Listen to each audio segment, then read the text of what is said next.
Halo semuanya, kembali lagi bersama saya Michael. Di video kali ini saya akan menjelaskan atau kita akan update juga untuk berita market crypto terbaru berikut dengan analisa-analisa terbaru di market crypto ya. Untuk di video kali ini mungkin kita akan lihat beberapa altcoin juga, dan kita akan lihat secara price action dari beberapa altcoin dan pandangan saya ke depannya mungkin dalam beberapa hari ke depan gitu ya. Jadi teman-teman yang mungkin melihat untuk kesempatan untuk trading, trade opportunities, ataupun untuk price action berikutnya, pergerakan movement berikutnya untuk Bitcoin selama beberapa hari ke depan, kita akan coba membahas di video kali ini. Ya, jadi kalau misalnya teman-teman suka video ini, jangan lupa untuk share videonya, like ataupun subscribe.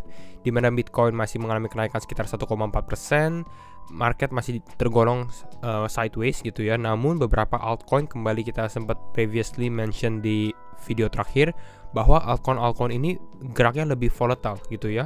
Tapi ini cukup menjadi kita harus tetap waspada gitu ya. Kenapa? Karena kalau misalnya Bitcoin mulai breakdown ya di situ saya rasa beberapa altcoin juga turunnya juga akan cukup parah juga seperti itu ya.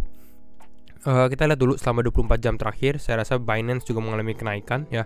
BNB naik, Dogecoin naik, ada Aptos, CRV, Quan, Huobi Token, Immutable X, jadi beberapa memang mengalami kenaikan gitu ya. Kita lihat dari sini.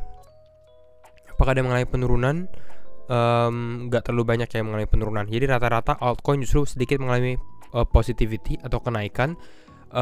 Namun Bitcoin masih sideways. Secara fear and greed index kita di extreme fear di level 22 ya. Beberapa hal kita mulai mention dari yang pertama RAN ya.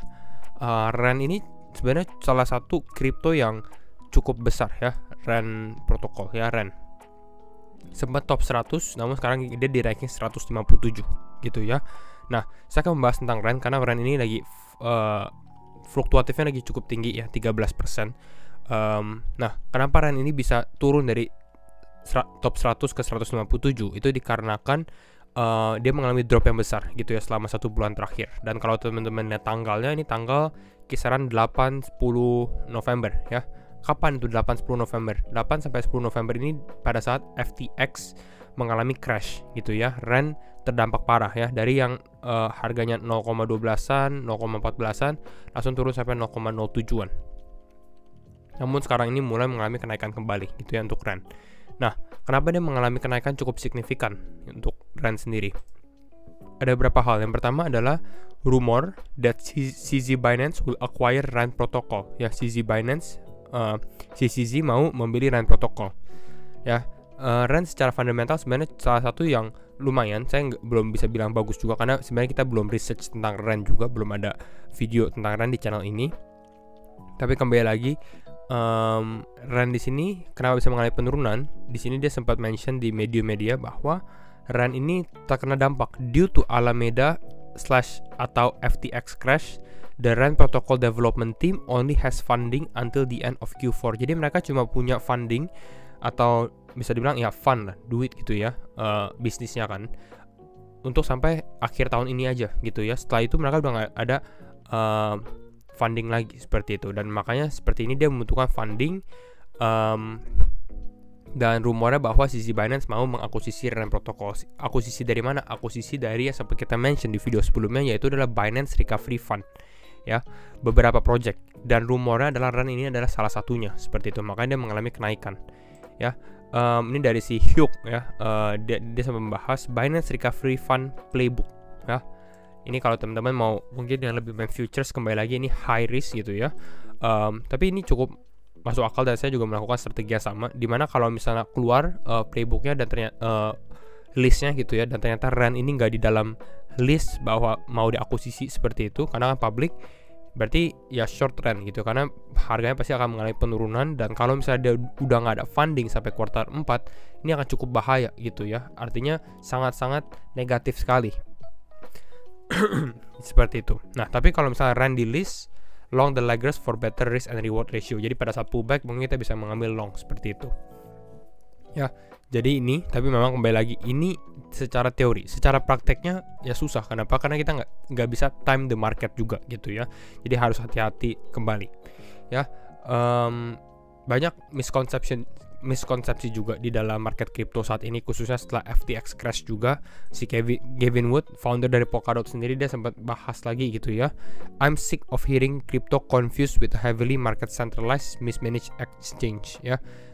Bisa dibilang crypto fraud karena FTX crash dan lain-lain. Kembali lagi, itu adalah yang terjadi, itu adalah resiko dari bisnis karena mereka terlalu agresif. Mungkin pada saat 2021 crypto naiknya besar sekali gitu ya, mereka agresif sekali ya. Itu kesalahan purely di bisnis dan individualnya.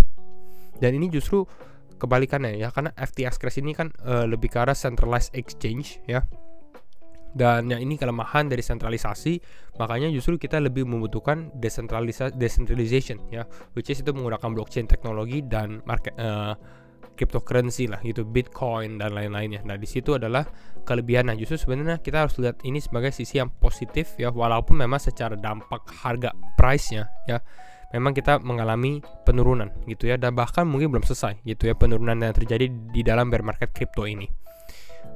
Beberapa hal juga kita lihat, memang beberapa altcoin ini masih developing. Salah satunya Uniswap. Kita udah lama nggak bahas Uniswap, tapi Uniswap ini masih menjadi top number one decentralized exchange di Ethereum ya. Masih menarik menurut saya, tapi di sini ada development. We interrupt your daily doom, dia sepertinya ada mau melakukan sesuatu gitu ya. Dia bikin game ya, but first let's play a game. Tapi ini baru teasernya aja, kita nggak tahu dia mau kasih tahu apa gitu ya. Tapi ini a good thing juga, kita udah lama nggak bahas Uniswap. Biasanya kalau decentralized exchange seperti ini, secara harga, secara tokennya ya, token Uniswap ini kalau teman-teman belum familiar itu UNI. Kita lihat secara ranking, dia ranking berapa? Ranking 17 ya, masih cukup besar juga sebenarnya Uniswap. Ya, tapi biasanya ini akan naik juga di saat sebenarnya market yang mulai mengalami kenaikan juga ya. Bitcoin naik, Ethereum naik, nah di sini mulai mereka mengalami hal serupa seperti itu, jadi disupport. Ya, sekarang kita masuk ke dalam analisa teknikal ya. Sebelumnya kita sempat mention atau saya sempat bahas di channel Telegram juga. Jadi teman-teman yang belum join, feel free to join. Untuk grup diskusinya banyak teman-teman yang tertarik juga. Jadi mungkin kita akan buat video membuat grup videonya mungkin grup diskusinya minggu depan gitu ya. Dan kita akan coba bahas dulu untuk Bitcoin. Kembali lagi disclaimer on and do your own research ya. Secara time frame kita kembali ke KuCoin di sini di grafik kita ya. Bitcoin ini kalau kita lihat secara time frame 4 jam ya, atau 1 hari sebenarnya ini sideways sekali. Mungkin saya akan bahas di time frame besar dulu deh ya, di one day time frame. Nah teman-teman bisa lihat di time frame 1 hari ini nggak terlalu banyak pergerakan gitu ya. Hari berjalan yang ini nggak terlalu banyak pergerakan sama sekali, nggak movementnya nggak terlalu besar gitu ya untuk Bitcoin, khususnya dalam beberapa hari terakhir ya. Dari 4 jam pun terjadi hal serupa. Nah set dulu bentar ya, sama seperti ini, nggak terlalu banyak pergerakan gitu ya. Namun ya saya tahu kalau seperti ini sebenarnya ini mereka bisa dibilang konsolidasi untuk membuat pattern atau membuat movement yang besar gitu. Sekali besar terjadi itu tinggi, maksudnya movement volatilitasnya itu cukup tinggi. Teman-teman bisa lihat dari beberapa kasus sebelumnya ya, di mana Bitcoin tiba-tiba naik tinggi ataupun mengalami penurunan yang besar. Nah itu biasanya terjadi pada saat market sudah sideways atau konsolidasi selama beberapa hari terakhir juga. Dan ini kita alami ya, beberapa pattern. Sebenarnya kalau kita lihat dari Bitcoin ini, kita bisa lihat di sini sebagai ada satu resistance line ya seperti ini. Dan sebenarnya pattern terbentuk seperti ini sedikit mirip inverse head and shoulder ya. Ya seperti inverse head and shoulder. Di sini ada left shouldernya, ada headnya, lalu di sini ada right shoulder ya. Kalau memang Bitcoin ini berhasil breakout, kira-kira seperti ini. Kalau memang kita lihat secara time frame 4 jam ya.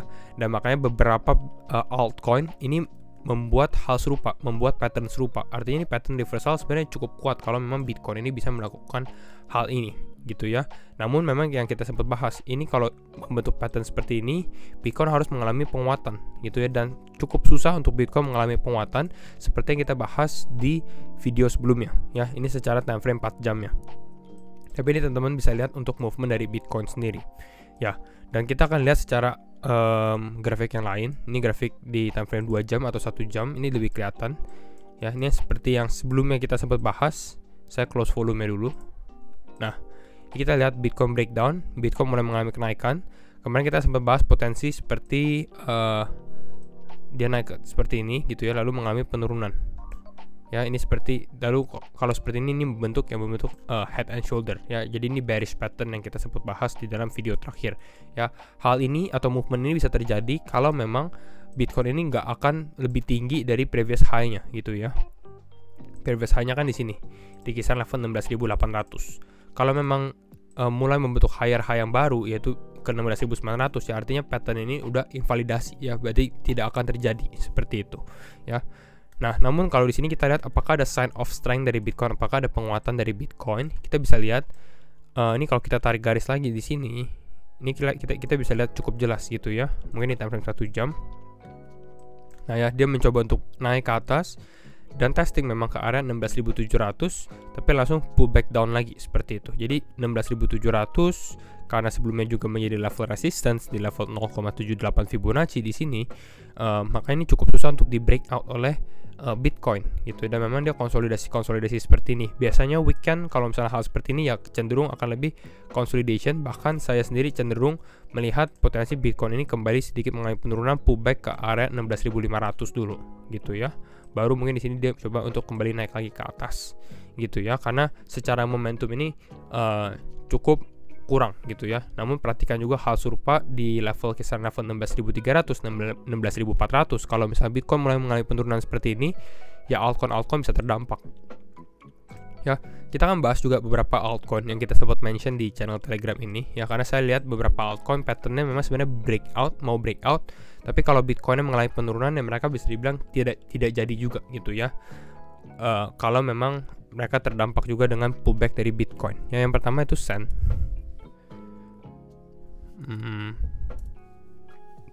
Ya, ini saya close dulu di sini. Ini kelihatan Sandbox secara time frame 4 jam. Kalau teman-teman perhatikan di seperti ini kelihatan jelasnya sebenarnya breakoutnya cukup clean sekali ya. Di sini ya testing, lalu testing lagi. Nah di sini dia sudah di garis trend line-nya gitu. Jadi kalau misalnya dia mulai breakout seperti ini cukup ada kemungkinan gitu ya, dan cukup strong ya. Saya rasa TP1 di sini cukup realistis sekali. Kalau dia naik pun naik sekitar di sini naik 2,3%, kalau naik ke atas lagi ini naik 7,4% gitu. Jadi ini cukup lumayan kalau memang dia mengalami breakout ya untuk Sandbox. Ya, invalidasinya sebenarnya di lower low ini. Jadi kalau misalnya teman-teman mau di low-nya di sini gitu. Jadi kalau misalnya teman-teman mau ngambil posisi ya mungkin pasang stop loss di bawah level low ini gitu ya. Lalu kalau dia bisa trade naik ke atas ini lumayan juga. Kalau dia benar-benar breakout gitu ya. Kalau Bitcoin juga bisa mengalami penguatan. Nextnya juga kita ada FTM. Ya, FTM ini sama ya, kita lihat Bitcoin membentuk seperti inverse head and shoulder. FTM juga mengalami hal serupa juga, inverse head and shoulder seperti ini. Jadi kalau misalnya FTM mengalami penguatan, ini lebih besar gitu ya, karena pattern ini konsolidasinya cukup besar juga. Ini di time frame 4 jam gitu ya. Jadi kalau dia naik mungkin bisa testing ke area 0,22 ya secara grafik dari pattern ini. Jadi kira-kira mungkin itu dulu untuk review atau update market crypto hari ini. Dan kalau misalnya teman-teman suka video ini, jangan lupa untuk share videonya, like ataupun subscribe. Dan sekali lagi, thank you semua for watching and see you in the next video. Bye bye.